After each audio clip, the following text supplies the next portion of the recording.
Hey everyone, I'm Austin, And I'm Mitch. and this is Super Platinum Achievement, and Game Pass might be shaking things up a little bit. We will talk about that right after this.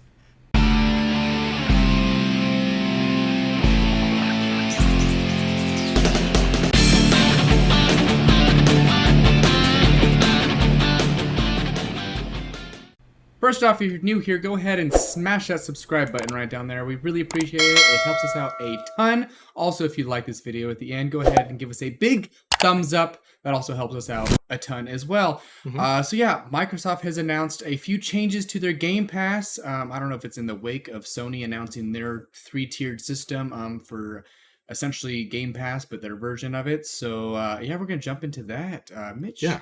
take it away. Yeah, so part of it's confirmed, and the other part is rumor and speculation that's been talked about by Microsoft, but now it's all coming together on what the future may hold for Game Pass. And the almost 100% official is that Microsoft is working on a Game Pass family plan, similar to what Netflix has just done and what Nintendo did a while ago.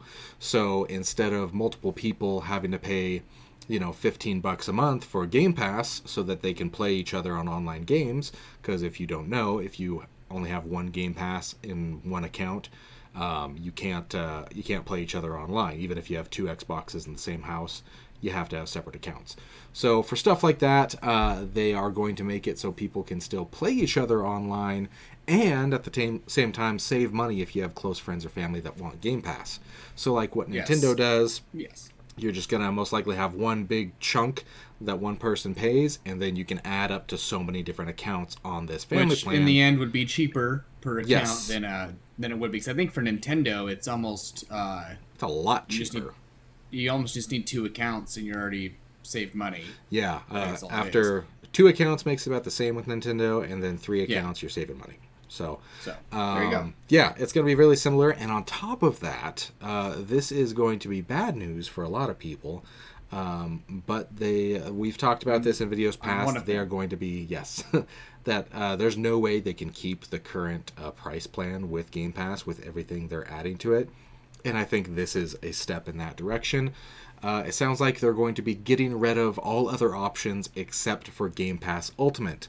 So the only option will just be Game Pass. It'll be $15 a month, and it'll be everything that Ultimate has. That's PC, mobile, and console, as well as all your cloud and online things as well.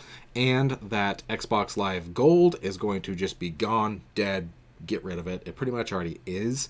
But for the people that are still holding out and saving that money by paying for that, it's going to be gone. But now Microsoft is going to be cashing in and making sure that everybody's paying $15 a month for this service, which if you have an Xbox, it's 100% worth it. If you have an Xbox and PC, obviously it's very worth it because then you can take advantage of both. But if you're like me, who just has a PC, yes, maybe not as worth it, which doesn't get every game that Xbox gets. It's it's pretty good on the library, but it's not every single game.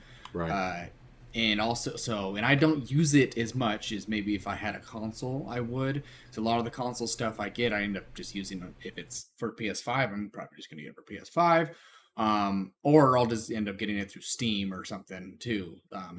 Yeah, because at that point, the few and far between games, it might make more sense just to purchase it. Yeah, I think this year I think I've played one game on Game Pass, and it was Nobody Saves the World, which is probably cost only $15. I don't know what the actual price of that one was, but I definitely overpaid for my service so far this year.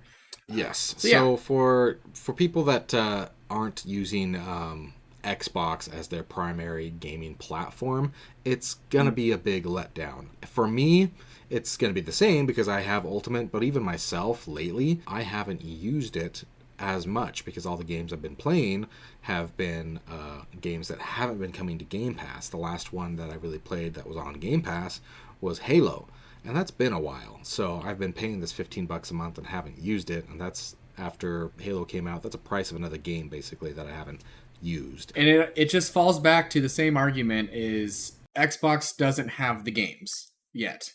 Not yet. Obviously, they're getting there slowly. But I don't know if I want to keep $30 $15 for a month is that's kind of a price, like, expensive thing, especially if you only play 1 or 2 games on the service. So Exactly.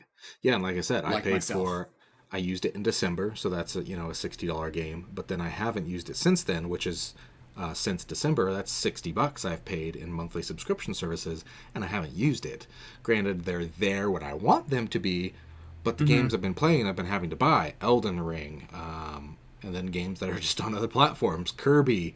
Horizon. Those are the games I've been playing lately, and I am very multi-platform, but they haven't been Game Pass. For me, it might not be worth it. I think for a lot of other people too, especially PC players, they might be feeling the same way. Yes, so I think we're gonna see it kind of even out. Obviously, I think we're gonna see the Game Pass memberships increase because there are those people with Xbox Live Gold that are gonna have no other option if they want to keep playing online. That's their only option, so they're going to be forced to upgrade. But at the same time, we're going to lose a lot of people that are PC players that had Game Pass, and now it doesn't make as much sense for them because they can just buy it on Steam, and they're only going to be buying one game on there every 6 months that would have been on Game Pass, so it makes sense. Yeah, I mean, especially for like Steam or something, if you're not planning on getting it right away, you can get it on Steam a couple months down the road for 80% off. So, yeah. And, in their support, it makes sense because Game Pass has been such a screaming deal for so long that we know that Game Pass hasn't been turning a profit. They don't have the subscription base. They got to pay for Bethesda somehow. So yeah, they've been paying so much money to get games on there. I don't know. I don't think the numbers have officially come out what they're paying EA to have EA Play as part of it, but that's huge. We do know they paid Square Enix around $10 million just to get Guardians of the Galaxy on there.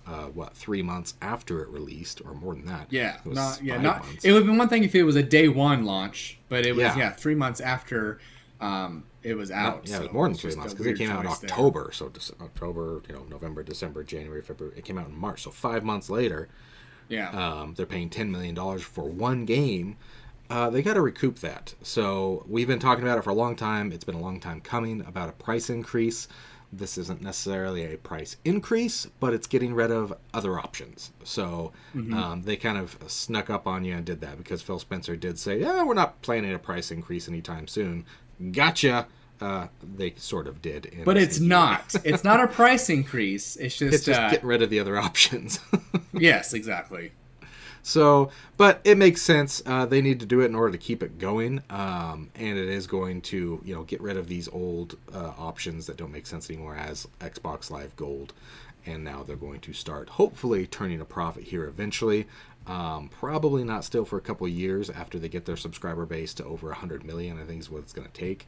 But they're going to have to start offering even more, I think, for it to make sense for people that aren't gaming on both PC and Xbox and taking advantage of all the cloud. They're going to have to start getting more games on there that are first-party exclusives. So we'll see. And especially with Sony's service just around the corner where, they have a ton of games to be ready day one. So, and obviously the big difference is, new releases day one versus not new releases day one for Sony, but Sony's just going to have a larger library of games. That's official. It's going to have 750 titles, something around there, which is on a there, crazy amount amount of games. Game Pass is hovering around 420, I think, last time I checked. We'll see. Obviously, it's still the best deal in gaming for people that are taking advantage of everything, but people like Austin, it doesn't make sense anymore. So tell us what you think. Is it going to make a difference for you guys? Are you on Ultimate already, so it just doesn't matter, like myself? Or are you like Austin, where you had the PC-only version or the console-only version, and now you're going to have to pay, $5-6 more a month for no reason that you're not going to use? Let us know what you think in the comments. If you like this video, give us a big thumbs up, smash that subscribe button, and we sure do hope to see you again on Super Platinum Achievement. See you guys. Bye.